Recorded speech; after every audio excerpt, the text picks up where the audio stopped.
Hey guys, it's Cece, and today I'm here to talk about all of the books that I read in the month of July. So in July, I read a grand total of 12 things. That is 1 novella, 7 graphic novels, and 4 full books. That is what brings my total up to 12 things. I also participated in the booktubeathon at the end of July. You can go and watch my vlog, which I posted yesterday, if you want to see more of what I was doing for the full week. But during that week, I read 7 graphic novels and 1 full novel, and I accomplished all of my goals for that readathon. So we are going to be going through these in order from my least favorite to my favorite book of the month, and let's just jump in and talk about everything that I read in July. So my least favorite thing that I read in the month of July was, sadly, Saga Volume 4 by Brian K. Vaughan and Fiona Staples. I've loved every other volume of Saga, which is possibly why this one was so disappointing. This is an epic space comic series about these two worlds, a planet and its moon, and these two places are at war with each other. But the main characters are a person from that moon and a person from the planet. They have gotten together and had a child that everyone wants to kill. It's epic, and there are so many types of creatures, and the art is beautiful, but this one just felt like such a letdown for me, and I felt like nothing really moved forward, which was my main problem with it. It was just another excuse to draw more creatures and more worlds without as much character development happening. So sadly, this one was kind of a miss for me. I wound up giving it between a 2.5 and a 3-star rating. Next, I want to talk about the novella I read, and that was Eat Your Heart Out by Dayna Ingram, and I slipped this in right at the very beginning of July when I was still trying to finish more of my queer TBR from June. It didn't happen. This is one of those books that kind of rolled over. This is basically kind of a fun zombie adventure apocalypse story about a main character who's just going about her day. Suddenly a zombie walks in, as does her favorite movie star. The main character is queer, and that's kind of played out through the novella, but overall, this wasn't very well written. The situations were kind of intentionally over the top, but they were written in such a way that I just couldn't get involved in the characters or the storyline. The dialogue had some issues. The narration itself could feel sometimes repetitive or just like it needed another edit, honestly. So despite the kind of queer goodness of a girl and her favorite female movie star meeting and trying to get through the zombie apocalypse together, I just didn't really enjoy this one, and I wound up giving it a 3 out of 5 stars. Next up, I want to talk about Miss Marvel, specifically Miss Marvel Volume 1, No Normal, as well as Miss Marvel Volume 2, Generation Y. This comic series is written by G. Willow Wilson and illustrated by Adrian Alfana. This comic series is about a Muslim girl named Kamala from Jersey City who suddenly receives superpowers. So I feel like No Normal wasn't the best start to the series. It's a lot of introduction, and a lot of it felt like the pacing was a little bit off. I enjoyed it, and I enjoyed Kamala and the potential of more story, but it just wasn't my favorite intro to a comic series and to a character. I think I wound up giving the first volume 3.5 stars, or maybe a 3 stars. Volume 2 definitely improved upon the groundwork that I started to see in the first volume. This one had, in my opinion, much better pacing. There's a villain to go after, you're starting to see more of a supporting cast be built, and I feel like you got to know Kamala a lot better in this volume. Not only that, but my favorite superhero, Wolverine, made an appearance in this volume, and I feel like that's always just going to improve things in my eye. I definitely think I'm going to be continuing on at least to volume 3 to see how I feel about the series in general, so I'm definitely glad that I read these, and people were right, these are a really fun time, and I think I wound up giving Generation Y 3.5 to 4 stars. Next up, I want to talk about Skim by Mariko Tamaki and Jillian Tamaki, the duo that also wrote This One Summer. Skim refers to the main character of this graphic novel, Kimberly, who is described as a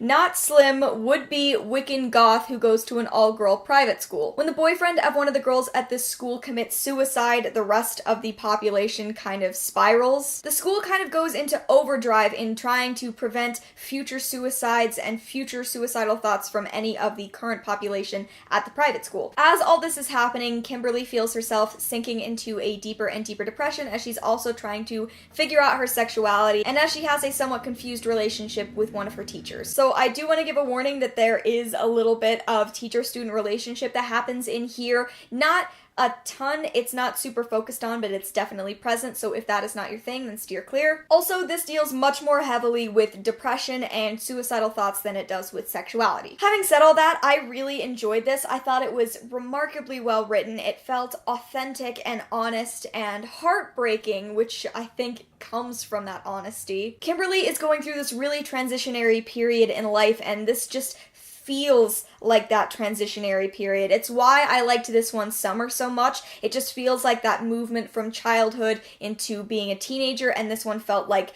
that shifting period where you're a teenager but you can feel yourself moving towards adulthood. I also absolutely loved the art style. I just think that these two women work incredibly well together in creating stories, and I wound up giving Skim 4 out of 5 stars. Next, I want to talk about Power and Magic, the Queer Witch Comics Anthology, which was edited together by Jomette Gill. This is a collection of comics written by 17 women, demigirls, and bigender creators of color, and it was so good. These are all about queer witches. Most of them are people of color, but beyond that, there is also representation of a variety of disabilities, as well as the discussion of depression and mental illness. I think each of the comics that was collected in here was so strong in its own way, from a variety of dealing with really tough subjects to also having there be these stories about queer people falling in love and that being okay and wonderful and happy, and there's magic too. If you've watched my channel at all, you know I love witches and that I am constantly looking out for specifically queer witch stories.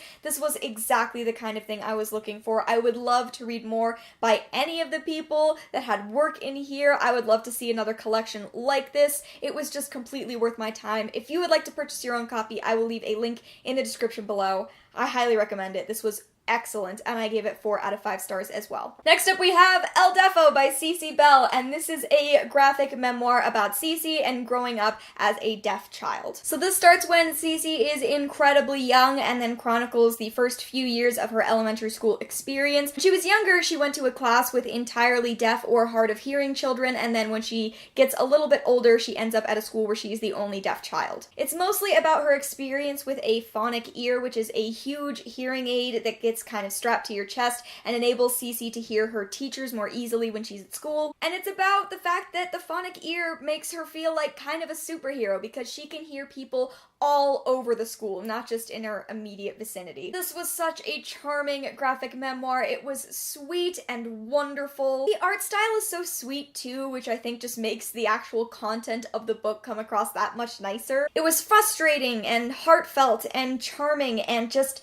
really, really excellent, and I wound up giving this one 4 out of 5 stars. Another really excellent graphic memoir. I am discovering more and more that graphic memoirs are one of my absolute favorite things, and this is another great one to add to that stack. So next we are going to be getting into all 4 of the full books that I read this month. They're all going to be one right after the other. First up, And Then There Were None by Agatha Christie. This is a mystery, obviously, because it's by Agatha Christie. It's about these 10 strangers who get invited to this island, and while they are there, they start being killed off one by one. They have each also been accused of murder. This was so good. I really like Agatha Christie, and so I have challenged myself to read at least 2 more of her books this year. This is the first of those. It was a great first pick. This comes so hyped and with such good reason. It was super intricately written and all of the storylines work together so well. I feel like I could reread this and catch all of the little things at the beginning that I was missing that got revealed later on. It was exciting and scary and suspenseful, and I really want to watch an adaptation of this. I'd be so interested.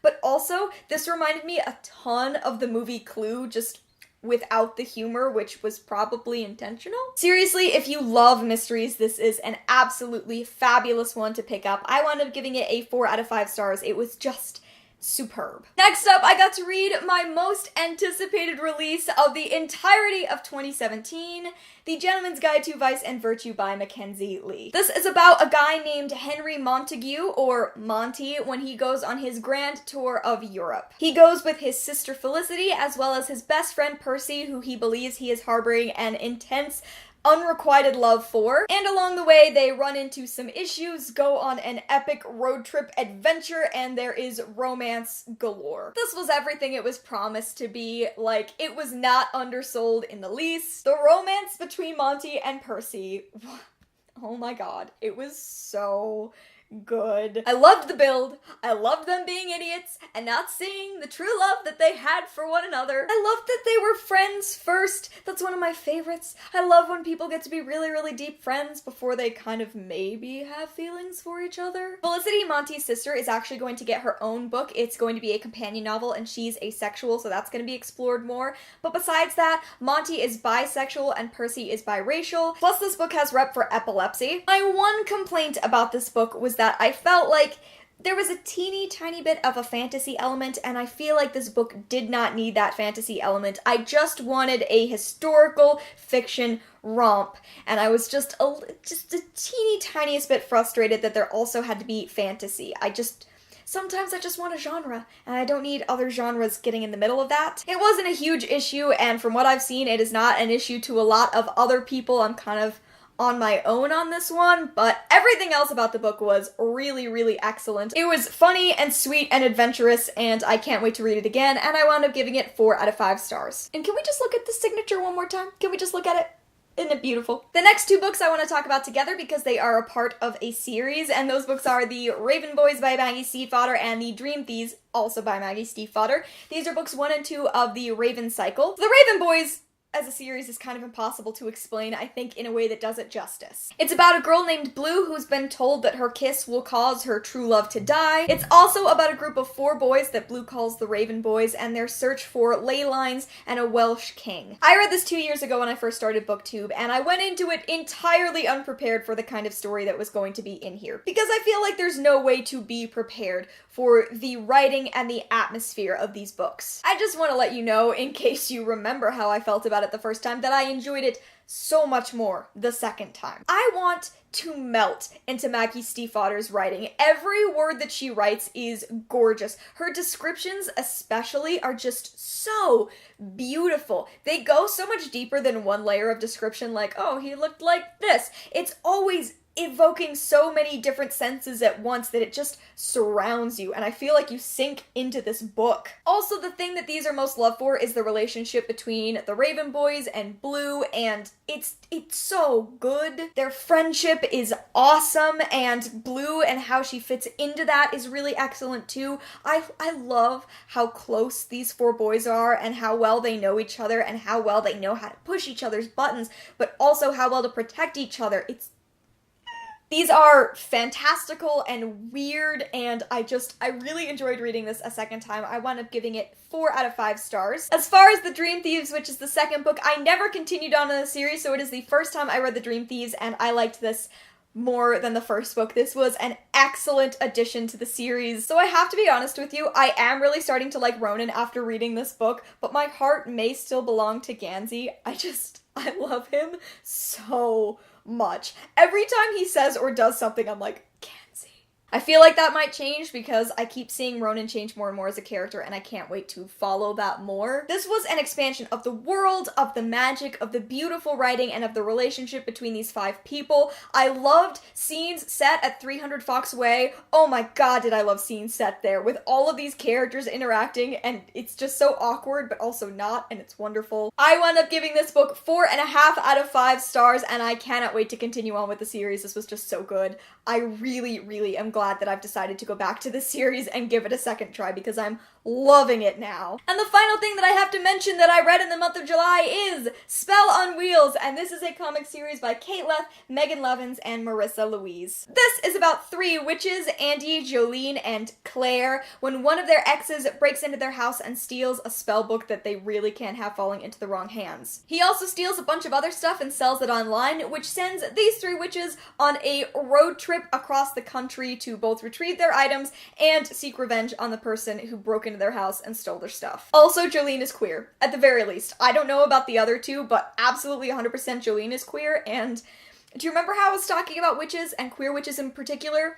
This was perfection. Everything I have ever wanted in a witch story was here. It had elements of shows like Buffy or even Supernatural, and it was just fun and positive. It had all of these side characters that were really, really interesting, but I loved the relationship between Andy, Claire, and Jolene. I would pay so much for more of this in any form that it came in. I'm sad that this is all we're going to get, but if you have not read this yet, I'm begging you to pick it up. It was excellent. It was so good, I cannot hype it enough. Clearly, I gave this 5 out of 5 stars, and I'm so glad that it lived up to all of my expectations and even upped them a little bit. Okay guys, there you go. Those are all of the books or things in general that I read in the month of July. What did you read in July? Please let me know, and let me know what your favorite thing that you read was in the comments below. Thank you so much for watching. I hope you enjoyed hearing me talk about all of these books, and I will see you in another video very soon. Bye!